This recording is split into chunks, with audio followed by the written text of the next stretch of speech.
तीन बेटियां। सरिता के घर में तीन बेटियां थीं। दो नौकरी करती तो एक पढ़ाई। अरे दवाई खत्म हो रही है, कोई है जो लेकर आएगा? तभी बड़ी बेटी रिया आ जाती है। हाँ पापा, ये रही आपकी दवाई। अभी खत्म होने में वैसे 2 दिन बाकी है। 2 दिन पहले ना बोले तो कौन सुनेगा? चिल्लाना तो पहले से पड़ता है ना कि सामान खत्म है। अच्छा जल्दी से छोटी चाय बना दे दीदी के लिए।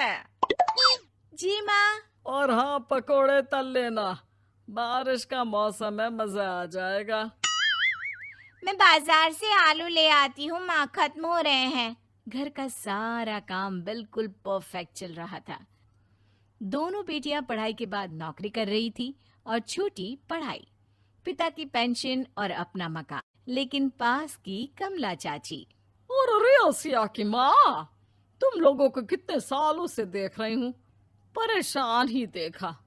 भगवान एक बेटा दे देता तो। अब किसी जन्म का कर्म खराब रहा होगा चाची, जो लड़का नहीं हुआ। वैसे काश एक लड़का हो जाता। पास छोटी बैठकर पढ़ रही थी। वो माँ की बात सुनकर किताब बंद कर देती है और खिड़की में खड़ी हो जाती है। खिड़की के बाहर रवि, जो कि पास ही में रहता है। अरे छुटकी, क्या सारा दिन किताब में नजर गड़ाई रहती है? मैं नकल करना सिखा दूंगा, तू आराम से पास हो जाएगी। आजा, चलना, सब बाहर खेल रहे हैं। तू तो लड़का है, फिर पढ़ता क्यों नहीं? तेरे सर पर तो माँ पिता की जिम्मेदारी भी है ना। कैसी बात कर रही है यार? जिम्मेदारी मेरी नहीं, पिता की है। पिता की क्या जिम्मेदारी, बता। देख, माता पिता लड़की की शादी के लिए पैसा जमा करते हैं, उसकी शादी कराते हैं, उसे पढ़ाते भी है ना? हाँ, वो तो सभी माता पिता करते हैं। क्या लड़की की शादी नहीं करते? उसकी भी तो करते हैं ना। हाँ करते हैं, लेकिन क्यों, कैसे? सुन, वो लड़के को पढ़ाते हैं इसलिए कि वो बुढ़ापे का सहारा बनेगा। शादी करते हैं कि उसकी बीवी आकर घर संभालेगी। लेकिन बेटियों के लिए कोई स्वार्थ होता है? नहीं ना। तभी तो पैदा होते ही मुंह बन जाता है।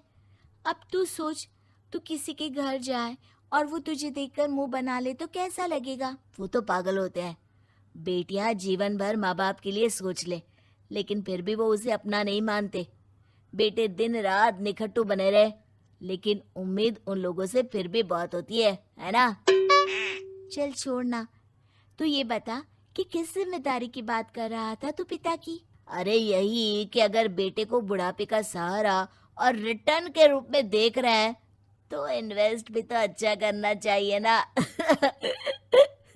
छुटकी समझ जाती है कि समाज की सोच क्या है और चाहे जो हो जाए उसे किताब बंद नहीं करनी। तभी वहाँ बड़ी बेटी आ जाती है।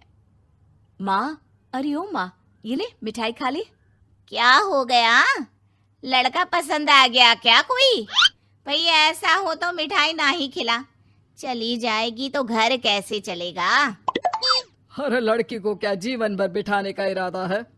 तू बता बेटी, किस चीज की मिठाई खिला रही है? क्या हो गया? अरे पापा, आपको पता है ना, जिस डॉक्टर के अंडर में मैं काम कर रही थी, उन लोगों ने मेरे काम को देखते हुए मेरी स्कॉलरशिप पास करवा दी है। अब अस्पताल में ही क्लास चला करेगी, आगे की पढ़ाई भी और पैसे की कमाई भी। ये तो अच्छी बात है। तू पढ़ जाएगी तो छोटे को भी अपनी राह लगा लेना। बाकी मछली तो वैसे ही ऑलराउंडर है। तीनों बेटियों के बाद भी उन लोगों के घर किसी चीज की कमी नहीं थी। पापा, ये लीजिए कार की चाबी, मैंने आपके लिए कार ली है। अब आप कहीं भी जाएं तो अपनी कार से जाइएगा। अरे क्या जरूरत थी? जितना खर्च करोगी दहेज मांगने वालों के मुंह भी उतने ही खुल जाएंगे। तो हम दीदी की शादी ऐसे घर में करेंगे ही नहीं जहाँ शादी के लिए पैसे मांगने की जरूरत हो। अरे जो खुद खड़ा नहीं होगा वो हम लोगों के कंधे में क्यों शादी करेगा? क्यों पापा? अरे शादी में तो दहेज मैंने भी लिया था, तो क्या मैं तेरी माँ के कंधे पर हूँ? खुद की पेंशन है, बेटियां कमा रही हैं, मजे हैं। बस एक मलाल है कि बेटा नहीं हुआ। पापा, जब आपने बोला कि मजे हैं, मैं तभी समझ गई थी कि अगली लाइन में आप यही बोलेंगे कि मलाल है। कोई बात नहीं पापा, फिलहाल आप ये कार लेकर घुमाओ। माँ, तुम भी जाओ पापा के साथ। दोनों पति पत्नी बेटी की दी गई गिफ्ट कार में बैठकर घूमने निकल रहे थे कि पड़ोसी बोल पड़ता है। अरे भाई साहब, नहीं कार, यहाँ तो साइकिल भी बेचने की नौबत है।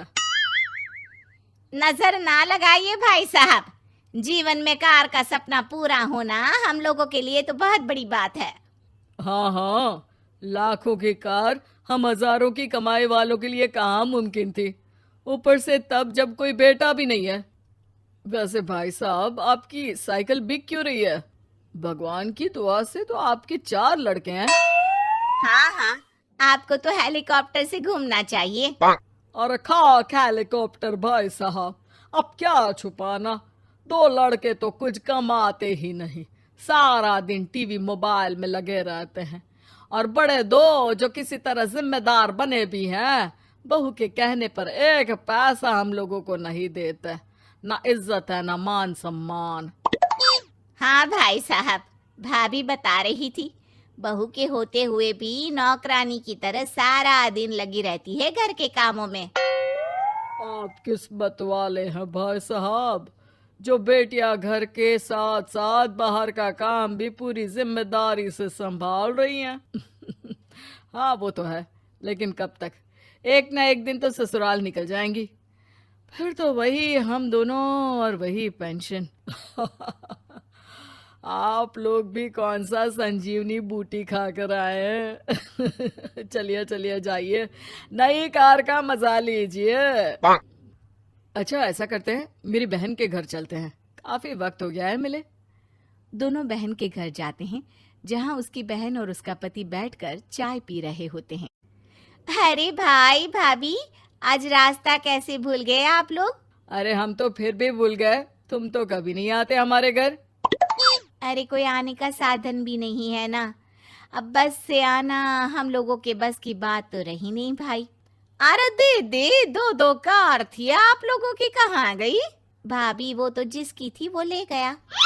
मतलब? 2 बेटे हम दोनों से अलग हो गए हैं, अपनी कार ले गए, अब हम दोनों अकेले, खुद बनाना खुद खाना। भाई बहन के घर से मिलकर बेटी की गिफ्टेड कार में बैठकर निकल जाते हैं।